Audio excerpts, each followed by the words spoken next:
I was really excited about going to the Navy. I went in 93 after I graduated, and I went to church on Rookie Sunday, the second Sunday in the military. And when I went in there, I gave my life to Christ. I felt like my life was going well. I was going to be an E2, and I was really excited about where things were going. And I remember them saying during service on Sunday that you could talk to a chaplain, and they sent me across from a Catholic chaplain, and I told him what happened about being saved. And I was really excited. I was crying. Not that I was falling apart, but I was excited. And, next thing you know, he had another guy come in to escort me, and I thought I was going back to my company. And we started walking, and I said, "Hey, man, my guys are over here." He goes, "We're going to go over here real quick." And I said, "Where are we going?" He said, "Just come on." And we walked in this other room, and there was guys sitting around. Guys were on crutches. Guys were hurt. Next thing you know, two paramedics come in the room, and they're like, "Go with them." And we're walking down the hallway, and they're being all nice to me, and I just knew something wasn't right. We walked out these double doors. There's an ambulance sitting there. I never knew much about psych wards, and I didn't know they had just brought me into one. And I walked down the hallway, had a seat, and a nurse comes up, starts taking my vital signs again, like I just had this done. And I looked at the door, and the two paramedics were being escorted to the door by another nurse. And I said, "I need to go with them." And I started to get up. She put her hand on my shoulder. She goes, "No, you're going to be staying here." And I said, "You need to tell me what's going on." She goes, "You're having difficulties." I said, "You know what? We're having difficulties. I talked to a chaplain this morning at 8:30 here. It is 4 o'clock. I done missed the whole day in boot camp. If I don't get back, I'm going to lose my E2 ranking." She come back with a cup full of pills. She goes, "Here, I need to take these pills." And she said his doctor's orders. I hadn't even seen a doctor. And the next thing you know, she got on the phone and 4 guys showed up. They said, "Mister, you need to take your medication." And I said, "Man, I ain't taking the medication. You take the medication." I went around with these guys for like 45 minutes. And I realized they wouldn't let me call him unless I took the medication. I got a phone call from the military base. They said he was in the hospital. The next day they got me up early and said it was time to, meet with the doctor. And so I meet with this doctor, and he goes, "So what happened on Sunday?" I said, "I got saved." And he goes, "So what do you believe in?" I said, "I believe it's been this earth by God to help others." So he looked at me like I was funny. And I was like, "Can I go back to my guys?" And he goes, "No, you can't. You're going to be going home." And so we got done, and I'm walking. I'm thinking I'm going home in about 2 or 3 days. And I'm taking medication. After about 4 or 5 days, I catch myself sitting there. My vision was getting blurry. I couldn't read a newspaper. I catch myself sitting there slobbering and just shake out of it like I was just phasing out, and it was getting scary.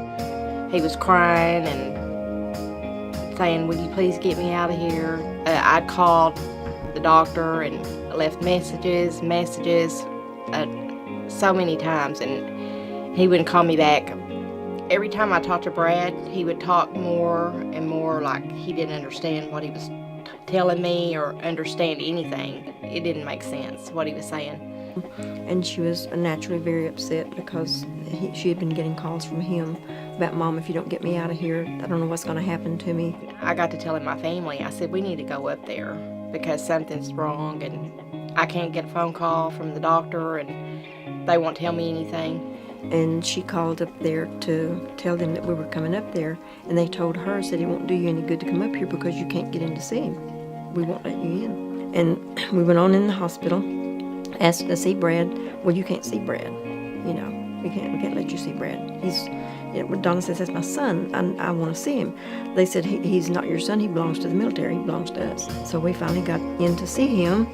And then, of course, seeing the condition he was in, we knew that we had to get him out. He was just kind of walking around in a zombie-like state, his eyes were really dilated, and he didn't even know who I was.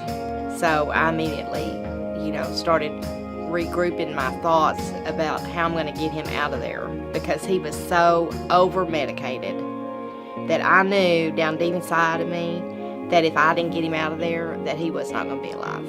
Brad's granddad and myself was sitting in the lobby waiting, and we were sitting there, and there's this lady comes up.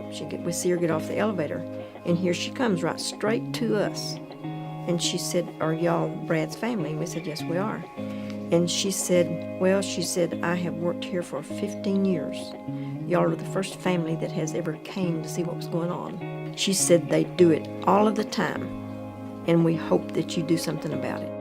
A pharmacist in Garland had told Donna she was doing the checking on all the medications that he was taking, he told Donna, says, Donna, you better get him out of there as soon as you can. Said the combination of stuff that he's on will kill him. And 52 days later, we finally got him out. And when he come home, he couldn't say his name. He couldn't write his name. He didn't know where he was. He didn't have any idea what was going on. I had a JAG attorney come in, and he says, is there anything I don't like? And I said, well, I don't take no medication. He said, well, it's your patient rights. You don't have to. And that evening, the nurse walks up and said, here, Mr. Young, you take your medication. I said, my JAG attorney said I don't have to, and I pulled out my patient rights. And she said, it's doctor's orders. I said, this piece of paper don't mean anything? And 4 guys showed up. They said, you done rebutted enough. So I had 4 guys get around me, and they tackled me and put me in 4-point leather restraints and gave me a shot in the hip, and I was out like that. And next thing you know, I don't remember anything, but I was strapped down Friday, Saturday, Sunday, and Monday, I think, is when I woke up. I remember them telling me to get up and get my belongings. I was flying home. I don't remember the flight back home. I remember being at Richardson Medical Center, but I still thought that was part of the military. And I remember standing up just shaking, like I was really out of it. I remember them having me locked down at night with a camera on me. I remember one evening at being at Richardson Medical Center when they opened the door and I thought I could get away. And I ran out and I ran up to the road and Beltline, and I was so scared to cross the road that I would come back in because I was so scared.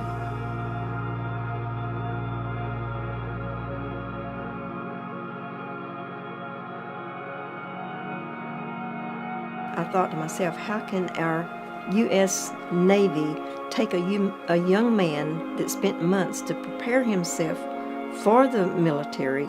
How can they take one of our young men and in 2 weeks' time tear down what he had done and prepared himself for, for months? I was astounded.